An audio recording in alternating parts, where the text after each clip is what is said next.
for you. The spell will keep it from wilting. She said you would need it for the journey ahead.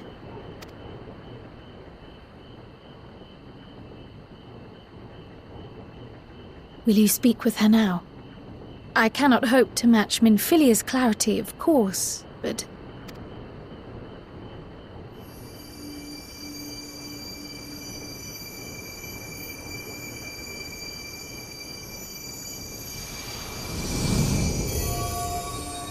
Thank you.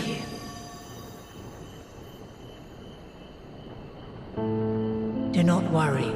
She has lent me her body for only a moment. Just as I could not save the first from the flood of light, it has become arduous for me to interact with the physical world without assistance. Though I might converse with you for a time, the incorporeal form I assumed on the ship would be incapable of casting even the simplest enchantment. It is in the depths of the ethereal sea, the place to which all life returns, where my influence is greatest. After Minfilia's sacrifice on the first, it was to the sea, here in the source, where I ferried her soul. I wished that gentle spirit to find rest in the world she loved so well. Her, and another who may yet have a part to play, though that will depend on you. Take the flower, walk free, for you are free to go where you wish, to believe what you will. That bloom will be your guide, test and proof of your conviction. In darkness, seek joy. Surrender not to sadness, and see beyond despair. Walk free, and bear the light for others to follow. Together, raise it aloft and let it shine, till the end, blinding and radiant.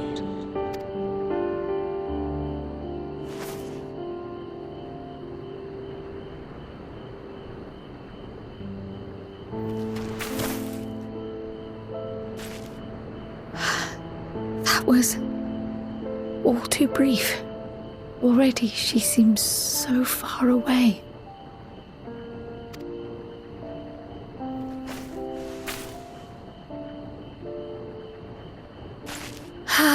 My apologies if I startled you. Ever since we began our descent into Labyrinthos, I had sensed another's will, straining to reach out. Even with my particular talents, though, I was unable to make a connection at first, so weak and tenuous it was. Once I took hold of that wispy thread. Imagine my surprise to discover it was Heidelin herself. Needless to say, it seemed wise to learn what we could before letting go. Her answers were more cryptic than I would have liked, but at least she left us with a guide of sorts, that unusual flower.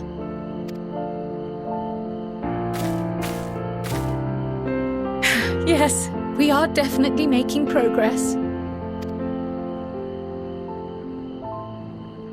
You can't be serious! We've done nothing wrong!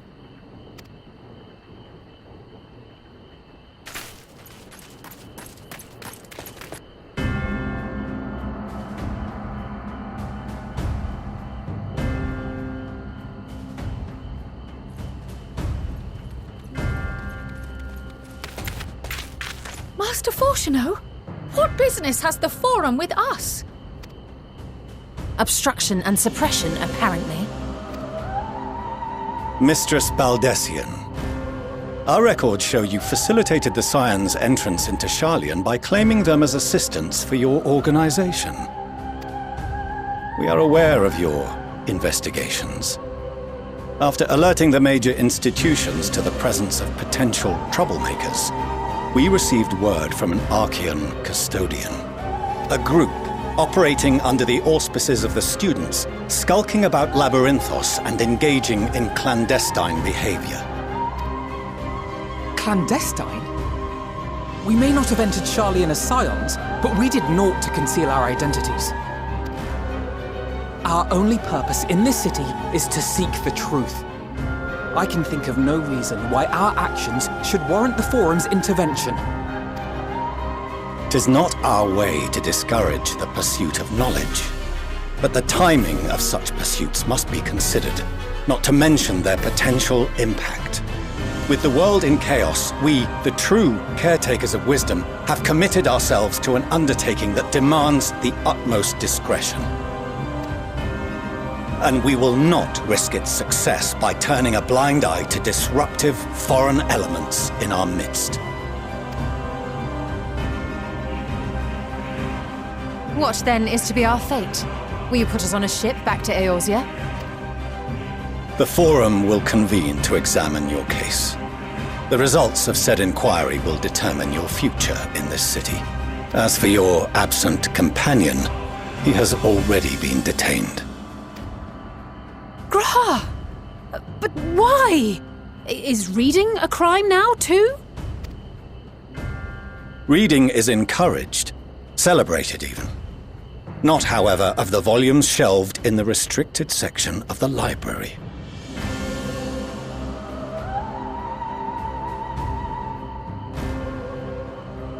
Refusing to comply will only make matters worse. Let us instead treat this as an opportunity to open a dialogue with the Forum.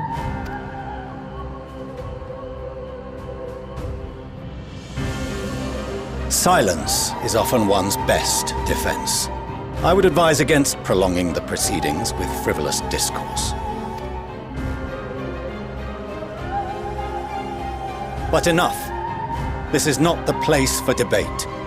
The rostra await.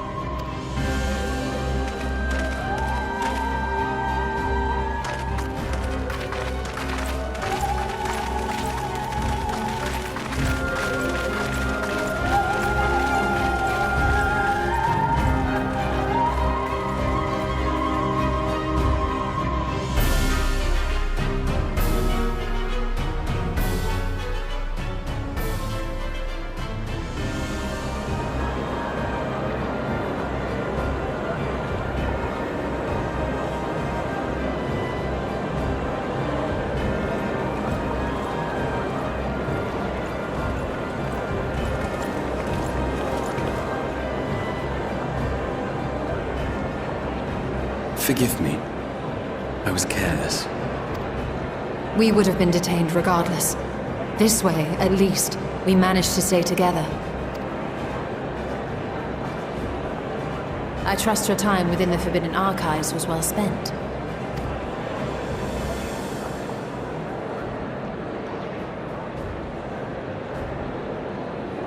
The Forum will come to order! This inquiry is now in session. As Speaker-elect, I will be presiding over the day's proceedings.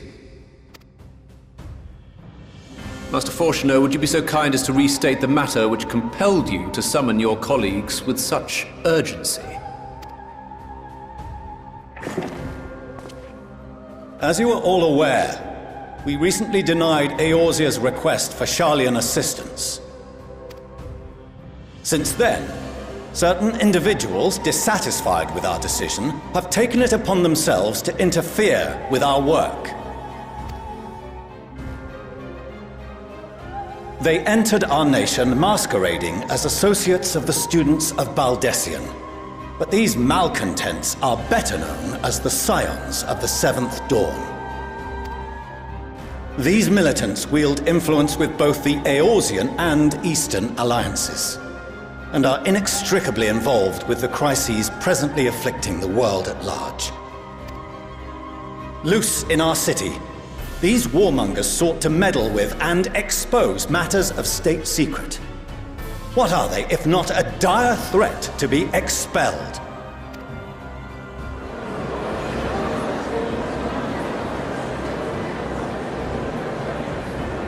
You have tarnished the good name of the students. Galuf would be ashamed.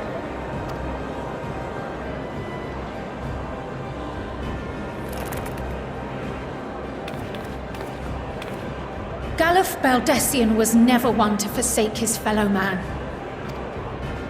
Even if this nation closed every door and retreated from the world, he would have found a way to help the Scions, help every soul of this star fight back against the coming doom.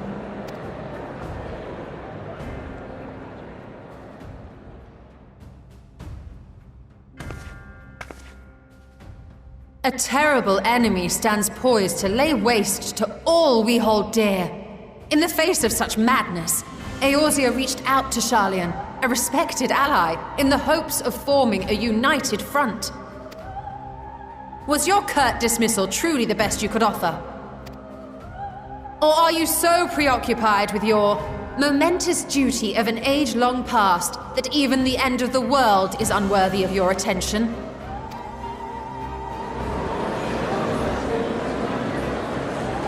Whence came this revelation? From the mouth of a Forum member within fortuitous earshot. Then it seems your findings support my own.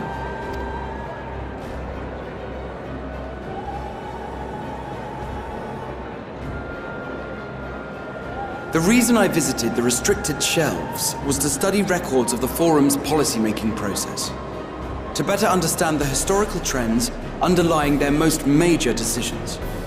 At first glance, the positions of neutrality in war and the accumulation of knowledge above all else appear constant and consistent, the unchanging pillars of Sharlayan society.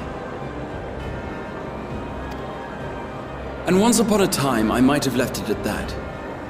These days, however, I am more attuned to the subtleties of governance, and so I noticed something odd.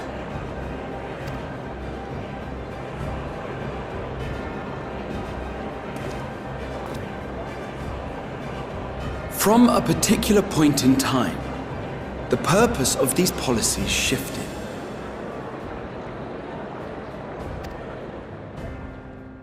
No longer was knowledge preserved for the benefit of society.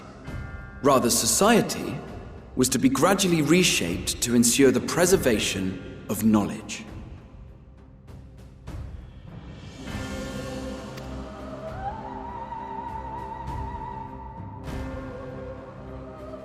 The most conspicuous and telling change was the one which befell Labyrinthos. Once little more than an oversized storehouse, an enormous allocation of funds saw it transformed into an advanced research and archival facility.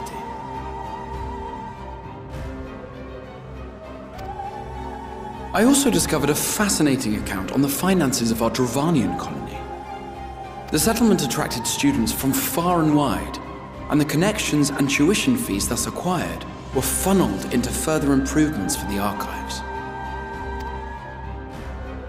Now, there is no question that our nation's progress is tied to the acquisition of wisdom. Nevertheless, the vast resources diverted for this purpose borders on the obscene.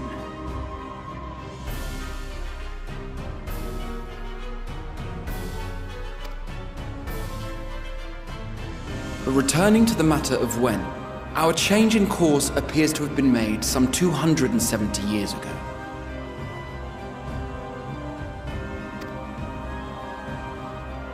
The very same period when Sharlayan scholars in the hinterlands began a formal study of the ethereal sea. You found something, did you not? And whatever it was, gave rise to your oh-so-important duty. Mind your tongue, Archon. If you had seen...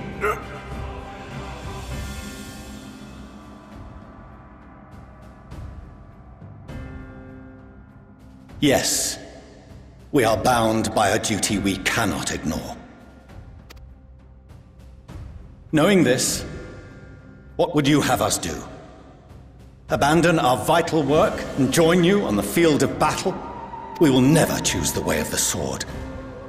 We will fulfill our mission, not through strife and bloodshed, but survival. Come what may, we shall live on. We must. Do as you must, then. But we Scions will fight until the heavens fall, until our last breath.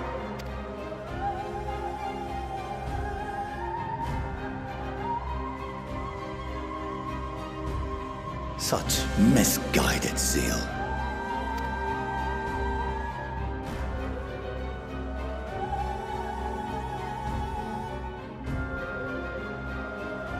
Father, Master Fortuno, I fail to understand the stance you have elected to take. But by the same token, I have yet to find a compelling argument to counter the challenge you put to us in Gridania. Still, in the midst of my uncertainty, I must trust in myself to do what is right, as others have chosen to trust in me.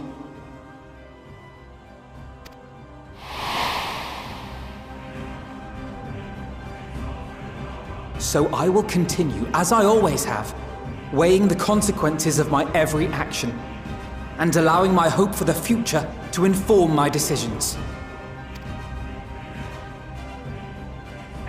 That's quite enough. Have you all forgotten the reason for this assembly?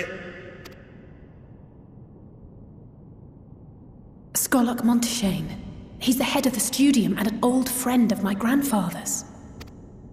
Honestly, every discussion devolves into some interminable debate. Terrible habit. Let's return to the topic at hand, By their own admission, these Scions have resolved to fight alongside the Eorzean nations against the doom which swift approaches. But there exists no evidence of an attempt to incite our citizens to do the same. Furthermore, while our decision may well have been the correct one, we cannot simply bull our way through these disagreements without inviting doubts or objections.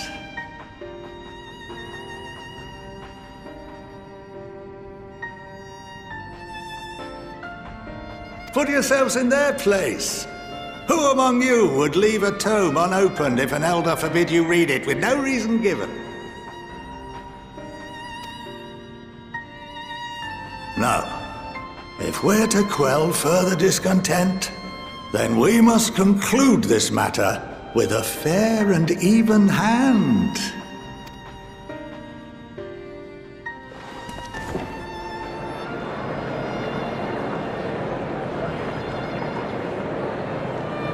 Order! We will have order! Master Monteshane raises some valid points. Keeping such concerns in mind, I propose we enforce the following measures. Until further notice, the students of Baldesion are to cease any and all activities within the domain of Sharlayan. You will also refrain from any further investigation into the Forum's decisions and duties. Failure to comply with these restrictions will result in the immediate expulsion of your Scion associates. Let us put this judgment to a vote. All in favor, raise your hand.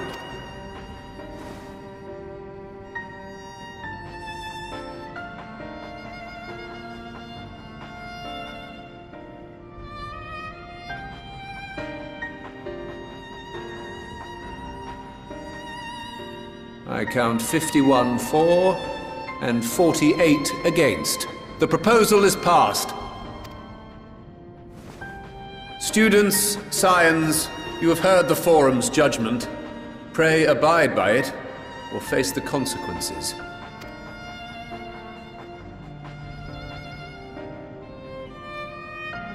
Honored members, I thank you for your time.